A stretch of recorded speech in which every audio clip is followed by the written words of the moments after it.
Selamat pagi anak didik kami kelas 11 IPS SMA Negeri 1 Sidamanik. Kita lanjutkan materi pelajaran kita berikut bab yang ketiga, yaitu tentang pengelolaan sumber daya alam Indonesia. Ya. Dari pembahasan materi ini kita difokuskan untuk menelaah daripada sumber-sumber daya alam yang ada di wilayah negara kita, ya, secara menyeluruh, mulai dari Sabang hingga sampai ke Merauke, dari Miangas sampai ke Pulau Rote. Nah, disinilah yang harus kita pelajari, ya, apa saja kekayaan, jenis-jenis kekayaan sumber daya alam kita itu, dan kemudian dapat di mana, ya, dan bagaimana kita di dalam pengelolaan akan sumber daya alam tersebut.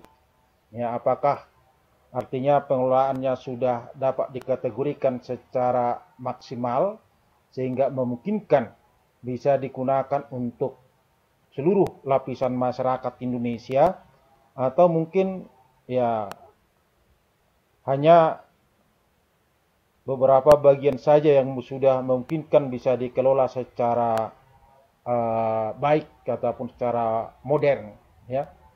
Jadi tentunya selain daripada mengetahui daripada kekayaan-kekayaan sumber daya alam kita itu, kita juga, ya, difokuskan untuk menelaah bagaimana kita itu di dalam mengelola ataupun di dalam menggali seluruh sumber-sumber daya alam Indonesia tersebut. Karena kita ketahui bahwa negara kita ini merupakan suatu negara yang selalu kita dengarkan merupakan negara yang kaya akan sumber daya alamnya, ya. Nah, akan tetapi ya, kekayaan akan sumber daya alam tersebut tidak terus secara langsung menyebabkan rakyat Indonesia itu kaya raya ataupun hidup makmur, ya. Nah, ini berarti bahwa kekayaan akan sumber daya alam kita itu belum sepenuhnya, ya, bisa dinikmati oleh seluruh rakyat Indonesia, ya. Jadi oleh karena itu bisa kita artinya menyatakan bahwa, ya, hanya sekelompok masyarakat tertentu saja yang sudah ya, menikmati, ya, matilah istilahnya kita sebutkan dari kekayaan akan sumber daya alam kita itu. Nah, disinilah diperlukan adanya bagaimana untuk mengelola sumber daya alam tersebut sehingga memungkinkan, ya, tidak hanya dinikmati oleh kelompok-kelompok orang tertentu saja, tetapi bagaimana supaya memungkinkan bisa dinikmati oleh seluruh lapisan masyarakat. Nah, ke arah sanalah sasaran pembahasan kita di dalam mempelajari tentang pengelolaan sumber daya alam Indonesia tersebut. Baik, untuk tahap pertama yang harus kita telaah dari pembahasan sumber daya alam ini ada dari berbagai faktor. Pertama adalah dari klasifikasi sumber daya alam. Nah, di sini nanti inilah pembahasan awal yang harus kita telaah, ya. Apa itu sumber daya alam, kemudian apa saja klasifikasi sumber daya alam tersebut. Kemudian pembahasan kedua adalah tentang potensi dan sebaran sumber daya alam, kehutanan, pertambangan, kelautan, dan pariwisata. Ya, jadi di sini secara khusus membahas tentang, ya, persebaran akan potensi dan persebaran sumber daya alam itu dari faktor kehutanan, ya, pertambangan, kelautan, dan pariwisata. Kemudian yang ketiga adalah analisis mengenai dampak lingkungan atau AMDAL dalam pembangunan, ya, menganalisa, ya, tentang bagaimana dalam pengelolaan akan sumber daya alam tersebut, ya, sehingga seperti tadi kita sebutkan, apakah, ya, belum secara maksimal atau, ya, masih banyak sumber daya alam yang belum digali secara lebih baik. Nah, kemudian yang berikut adalah yang keempat, pemanfaatan sumber daya alam dengan prinsip-prinsip pembangunan berkelanjutan. Ya, jadi di sini sasarannya adalah menguraikan, menjabarkan tentang bagaimana kita memanfaatkan daripada sumber daya alam tersebut, apakah telah menerapkan yang namanya prinsip pembangunan berkelanjutan apa tidak. Nah, di sini akan kita jabarkan itu. Karena dalam pemanfaatannya tentunya di sini nantinya akan dapat menyebabkan ya berbagai masalah yang mungkin bisa terjadi apabila kita di dalam memanfaatkan ya ataupun mengelola akan sumber daya alam tersebut, artinya tidak ya berprinsip berwawasan lingkungan, maka akan dapat menyebabkan berbagai masalah tentunya. Baik, itulah dari poin-poin yang akan kita pelajari. Baik, untuk berikut kita lihat daripada berbagai kekayaan akan sumber daya alam di negara kita itu, ya. Jadi kekayaan alam tersebut, ya, kalau kita telah tentunya, ya, di sini dalam gambar ini adalah sebagian besar, ya. Jadi kekayaan wilayah Indonesia itu tentunya tersebar di berbagai wilayah Indonesia, di berbagai pulau-pulau besar dan pulau kecilnya, dan demikian juga dengan di wilayah lautnya, ya. Di lautnya juga kaya akan berbagai sumber-sumber daya alam, ya. Kekayaan alam banyak kita ketemukan di situ, ya. Nah, demikian juga di daratannya, ya.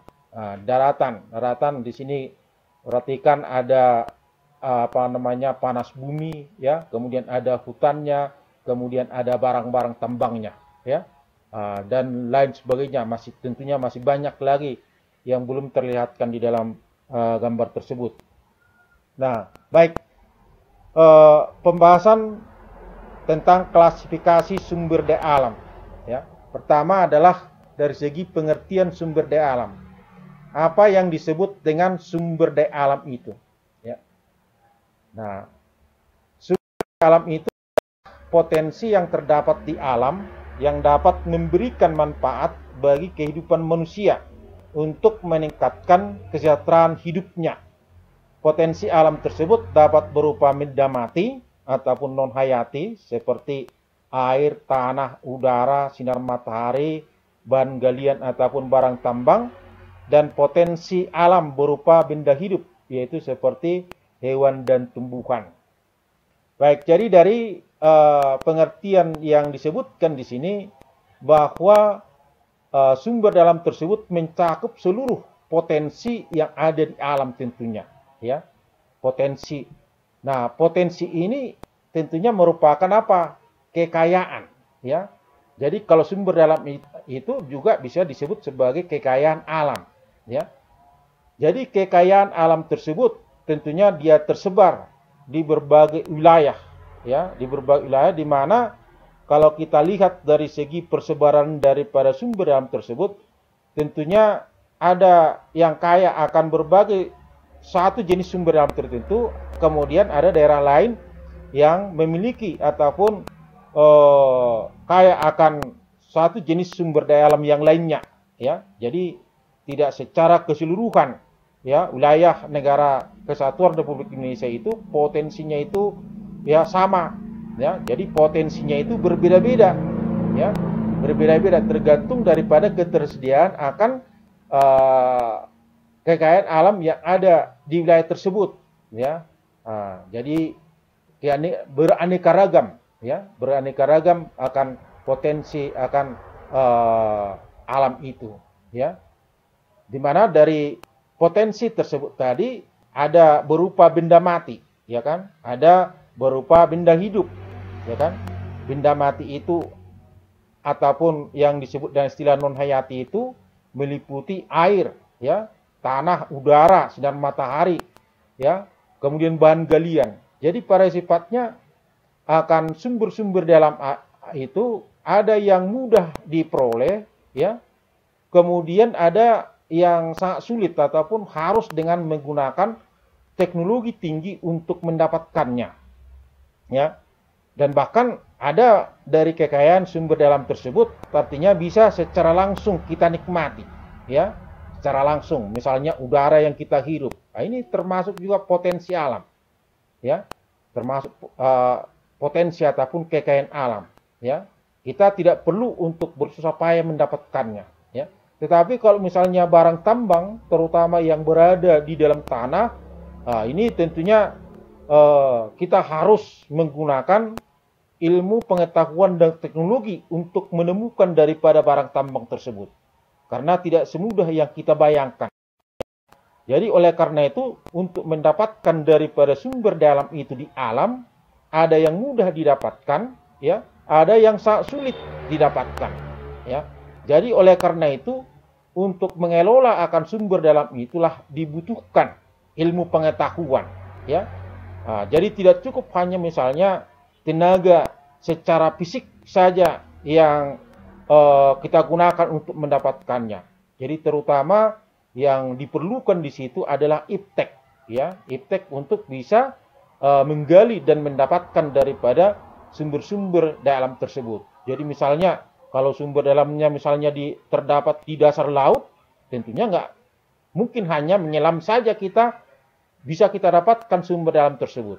Nah, misalnya saya sebagai contoh adalah adanya minyak bumi di dasar laut. Nah, bagaimana untuk mengebornya itu? Nah, di situ diperlukanlah yang namanya pengetahuan, ya. Jadi yang terpenting di dalam pembahasan tentang sumber dalam itu, selain daripada tentunya kita harus belajar ataupun mempelajari tentang kekayaan-kekayaan alam kita itu, dan kemudian kita harus belajar untuk bagaimana kita itu, ya, turut serta menggunakan ilmu pengetahuan yang kita miliki supaya kita itu bisa kita kelola secara maksimal, ya kan, dan kemudian bisa lebih menguntungkan, ya, menguntungkan secara materialnya, ya. Jadi tentunya selain daripada menguntungkan secara material ataupun ekonominya, juga harus menguntungkan secara kelestarian alamnya. Nah, itu. Jadi harus dikeseimbangkan antara pengelolaan ataupun pengambilan daripada sumber dalam tersebut dengan ketersediaan sumber dalam itu dari waktu ke waktu, ya. Jadi tidak baik juga misalnya kalau mendapatkan sumber daya alam itu harus kita kuras secara keseluruhan pada saat ini, tidak. Tetapi harus kita pikirkan, ya, bagaimana ketersediaan dari berbagai sumber daya alam tersebut, ya, untuk masa-masa yang akan datang ataupun untuk kepentingan daripada generasi penerus bangsa kita, ya. Jadi tidak baik, jadi harus digali secara menyeluruh saat ini, tidak, ya.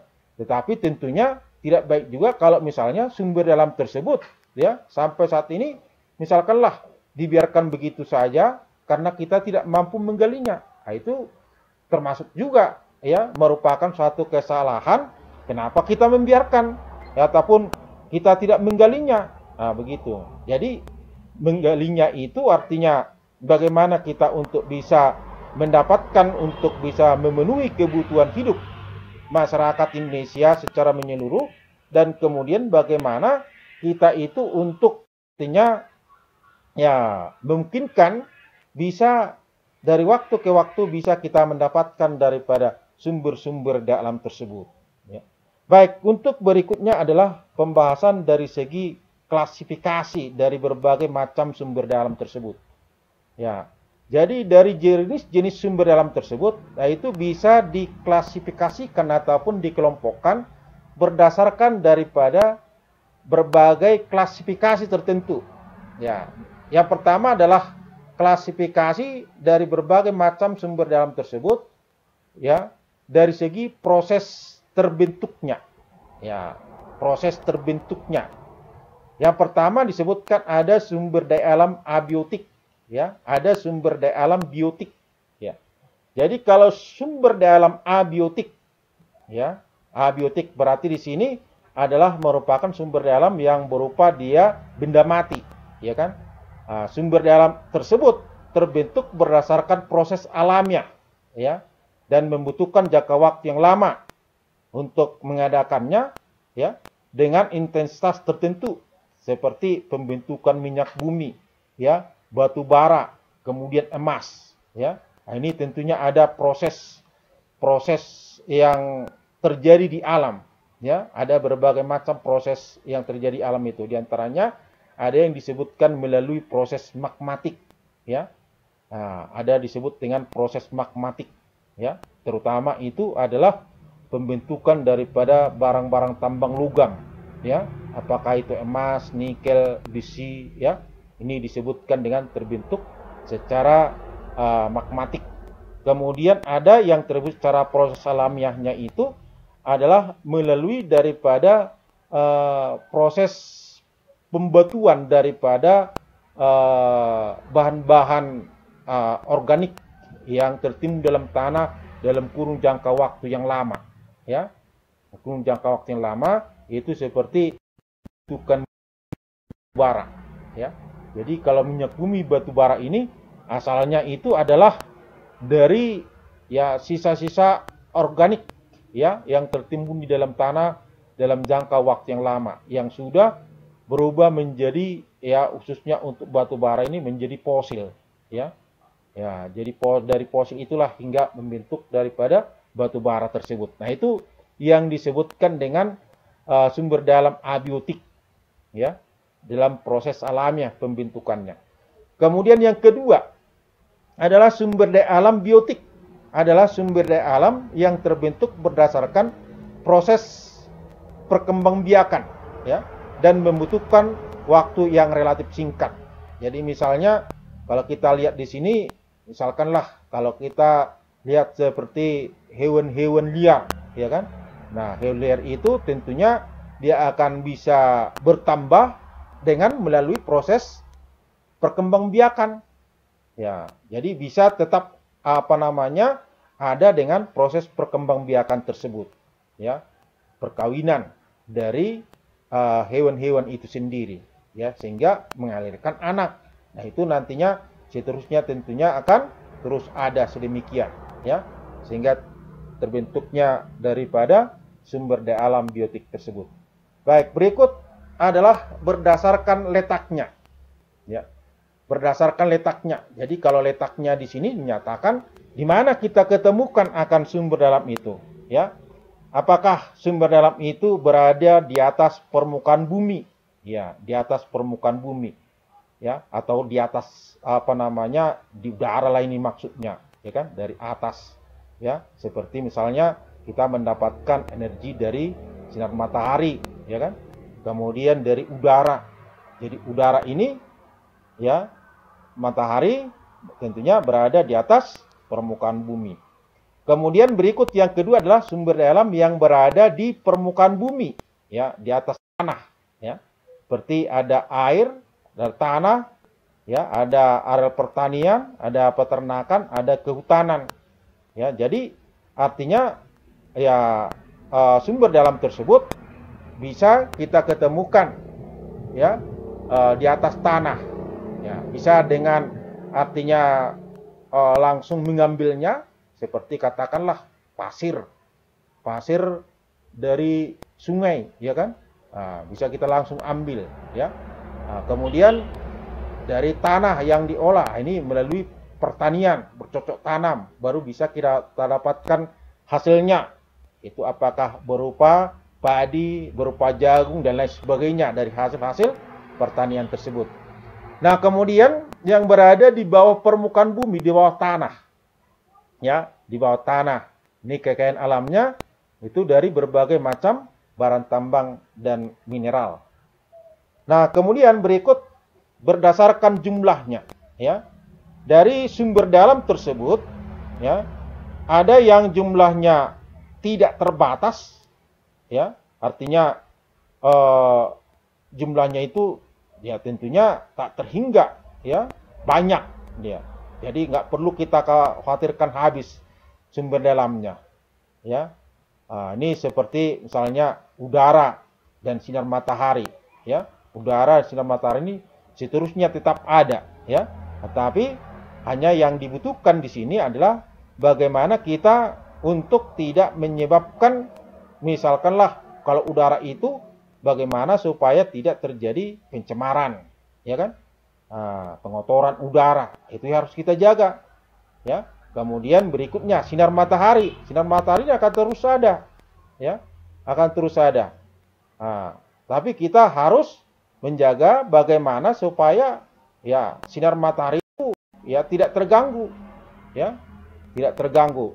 Misalnya terganggunya sinar matahari itu misalkanlah dengan apa namanya yang disebutkan dengan apa itu pemanasan global, ya kan, global warming. Nah, ini akan mempengaruhi sinar matahari tersebut, ya. Bahkan dari sinar matahari ini nantinya dengan ya pemanasan global yang terjadi bisa jadi sinar ini jadi ya katakanlah mematikan, ya kan, mematikan, ya, karena udara kita sudah ditutupi oleh gas karbon dioksida, ya, sudah tertutup di situ, ya kan. Nah, sehingga nantinya ya akan menimbulkan ya sulitnya keluarnya gas-gas buangan dari ya katakanlah dari mesin-mesin, ya kan. Nah, ini akan menimbulkan dari sinar matahari ini ya tidak baik untuk kesehatan jadinya. Ya, nah dan situlah perlu kita untuk kita jaga di situ. Jadi kalau untuk mendapatkannya tidak perlu kita berpikir panjang lebar untuk mendapatkannya, ya. Tapi mungkin kalau di sinar matahari ya mungkinlah ya bisa harus dengan menggunakan pengetahuan dan teknologi untuk mengelolanya, ya kan. Nah, misalnya untuk energi listrik dari sinar matahari, ya, energi surya, kan, nah, itu harus dengan iptek untuk mengelolanya. Nah, kemudian berikutnya adalah sumber daya alam itu yang terbatas. Ya, ada sebagian besar terbatas jumlahnya, ya kan? Terbatas. Jadi apabila artinya habis ketersediaannya, maka untuk mengadakan kembali daripada untuk mendapatkan kembali sumber alam tersebut, ya harus menunggu jangka waktu yang lama, bahkan mungkin ya tak tertunggu seumur hidup manusia, ya, karena untuk memprosesnya secara alamiah harus dengan ya sampai dengan jutaan tahun, ya kan. Nah, itu seperti dari berbagai macam barang tambang, ya, minyak bumi dan batu bara. Ini terbatas di jumlahnya. Jadi misalnya kalau ada suatu tempat pengeboran minyak, ya kan, pengeboran minyak. Kalau minyak di tempat pengeborannya sudah habis, ya sudah nggak ada lagi penggaliannya itu. Harus pindah, cari lagi tempat yang lain. Nah, seperti itu dia. Ya. Baik, berikutnya adalah berdasarkan kemungkinan pemulihannya. Ya, kemungkinan pemulihannya dibedakan atas 3. Ada sumber daya alam yang disebut sumber daya alam yang bersifat kekal atau istilahnya adalah sustainable resources, ya, yaitu sumber daya alam yang terus-menerus ada secara alamiah seperti udara, air, dan energi matahari. Ya, ini bersifat kekal. Ya, disebut bersifat kekal, sustainable resources. Jadi untuk pemulihannya tidak begitu harus menggunakan biaya besar untuk apa namanya melestarikannya, ya kan? Nah, kemudian berikut sumber daya alam yang dapat diperbarui atau renewable resources. Itu sumber daya alam yang jika persediaannya habis dapat dimanfaatkan kembali kualitas atau keberadaannya dalam jangka waktu yang tidak terlalu lama, seperti tanah, ya, sumber daya alam hayati melalui tumbuhan dan hewan. Ya. Jadi kalau yang dapat diperbarui ini artinya dengan ya kepintaran atau kemampuan manusia untuk mengembangbiakannya misalnya, maka memungkinkan sumber dalam tersebut untuk senantiasa bisa tergantikan, ya. Misalnya ya kita membutuhkan misalkanlah daging ayam, ya, ayamnya dipelihara, ya kan. Maka nanti ayamnya tuh tentunya akan berkembang biak. Nah, maka kita bisa terus menggandakannya ataupun terus untuk mengembangbiakannya untuk supaya tetap ada, ya. Nah, demikian juga misalkan dari berbagai macam kebutuhan akan tumbuhan, ya. Misalnya padi, beras, ya kan. Nah, kalau berasnya habis ya tanam lagi padinya. Nah, gitu dia. Ya, sehingga tetap ada padi. Ya. Demikian juga dengan bahan-bahan pangan lainnya. Jadi kalau khususnya bahan pangan itu memungkinkan bisa diperbarui, ya, dibudidayakan ataupun ditanam, ya, tanam hingga memungkinkan tetap ada. Kemudian sumber daya alam yang tidak dapat diperbarui atau unrenewable resources, ya, itu merupakan sumber daya alam yang tidak memungkinkan untuk bisa seperti dibuat di dalam yang dapat diperbarui itu. Nggak bisa dikembangbiakkan, nggak bisa dipelihara. Ya, jadi alam itu sendiri yang memprosesnya. Jadi alam di dalam memproses daripada bahan galian atau barang tambang itu harus dalam tempo waktu yang lama, ya. Nah, sehingga sebutkan bahwa sumber alam tersebut tidak dapat diperbaharui, ya. Jadi diperbarui artinya apakah itu diartikan sebagai dikembangbiakkan, dipelihara, ya kan? Nah, jadi tidak memungkinkan. Jadi misalnya seperti ini barang-barang tambang, seperti misalkanlah tadi minyak, ya kan? Minyak. Jadi kalau minyaknya tadi sudah habis, ya sudah, nggak ada lagi di dalam tanah itu saat di tempat pengeluarannya, ya kan? Jadi nggak bisa kita misalkanlah bikin sendiri bahan-bahannya untuk supaya ada dalam tanah itu minyak, ya nggak bisa dilakukan oleh manusia itu. Maka disebut tidak dapat diperbaharui. Ya, baik. Untuk berikutnya dari berbagai macam sumber alam tersebut, terutama dari segi barang tambang, ya, dalam peta ini bisa kamu amati, ya, amati dari berbagai macam barang tambang yang tersebar di setiap pulau di Indonesia, ya. Jadi dari berbagai pulau-pulau di Indonesia itu, ya, memiliki barang tambang yang sama, tetapi pada umumnya, ya, memiliki barang tambang yang berbeda-beda, ya kan? Berbeda-beda. Kau perhatikanlah di sini, ya, dalam petanya, misalnya aluminium, ya, mana dia itu aluminium, asbes, aspal, batu bara, boksit, ya, belerang, biji besi, emas dan lain sebagainya. Nah, jadi di negara kita kalau dari kekayaan barang tambang itu tersebar meluas di seluruh Indonesia.